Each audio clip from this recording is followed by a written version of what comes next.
थेट अमेरिकेतून live cockroach जनता पार्टीचे अध्यक्ष अभिजित दिपके लाईव्ह आहेत, तर त्यांना पहिल्यांदा स्वागत करतो की तुम्ही आम्हाला वेळ दिला. तर मला सांगा अभिजित दिपके, की तुम्हाला जीव मारायचं कोण देत आहे? तुम्ही ट्विट केलेलं आहे, सांगू शकाल तुम्ही?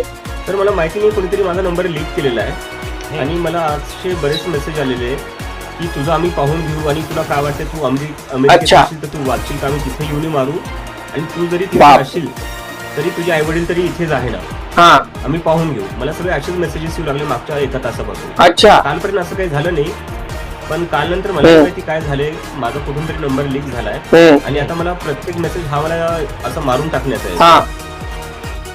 मला सांगा, तुम्हाला जीवे मारण्याची धमकी देत आहे, मारून टाकण्याची धमकी देत आहे, तुम्ही घाबरत नाही का? हो सर, मी पर्सनली स्वतःने घाबरत आहे, कारण की मी बऱ्याचशा इंटरव्ह्यू मध्ये बोलू, उद्या मला जर जेलमध्ये जरी टाकलं तरी मला फरक पडणार नाही, कारण की मी एका लोकशाहीत राहतोय. अच्छा, आणि एका लोकशाहीत मला असं वाटतं की माझा आवाज असलाच पाहिजे. आणि जर तुम्हाला त्याच्यासाठी मला जेलमध्ये जरी टाकायचं तरी टाका, पण जेव्हा गोष्ट माझ्या आई वडिलांवर येते तिथं कुठं ना कुठं तरी एक मुलगा म्हणून मला एक चिंता वाटते, कारण की मी जो निर्णय घेतलेला आहे तो मी स्वतः घेतलेला आहे आणि त्याचे कॉन्सिक्वेन्सेस जे काय असतील ते मी स्वतः भोगेल.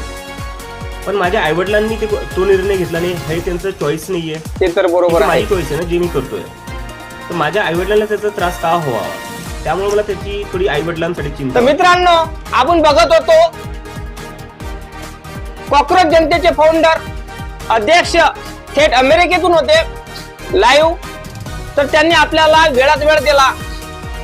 तर बघा, अभिजित दिपकेला मारण्याची धमकी देत आहे, त्यांनी ट्विट केलेलं आहे आणि ट्विट करून त्यांनी सांगितलं आहे जनतेला का मला मारण्याची धमकी देत आहे, बीजेपी मध्ये सामील होय असं पण त्यांनी सांगितलं आहे, असे कमेंट केलेले आहेत. तर काय वाटतं तुम्हाला? कमेंट करून तुम्ही सांगा, कारण तुमचा कमेंट महत्वाचा आहे. तुम्हालाही माहित आहे सोशल मीडियावर 3 ते 4 दिवसांमध्ये इंस्टाग्राम फॉलोअर त्यांचे 17-18 मिलियनच्या जवळपास गेलेले आहे आणि थेट अमेरिकेत पण मारून टाकू तुला असं पण त्यांना बोललेले आहे. म्हणजे नेमकं काय, त्यांच्या आई वडील कुठं राहते काय राहते हे आम्हाला माहिती आहे, अशा पद्धतीनं त्यांना समोरून येणारे जे धमकी आहे त्यांच्या कमेंट आहे सांगून राहिले. त्यांना अशी भीती वाटते की माझ्या आई वडिलाला काही व्हायला नको, पण माझं म्हणणं आहे का पोलीस प्रोटेक्शन त्यांच्या आई वडिलाला मिळावं हे माझं मत आहे. कारण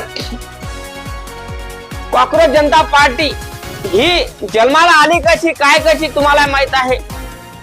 सरन्यायाधीश यांनी वक्तव्य केलं दिल्लीमध्ये की भारतातील जे बेरोजगार मुलं आहे, युवक आहे, हे सगळं काय कॉक्रोचवाणी आहे. त्या कारणामुळं एका मराठी व्यक्तीनं सोशल मीडियावर एक पेज ओपन करून, इंस्टाग्रामवर एक अकाउंट ओपन करून सगळ्या युथ, भारतातील सगळ्या युथला कॅप्चर करून आपल्याकडे वळलं होतं.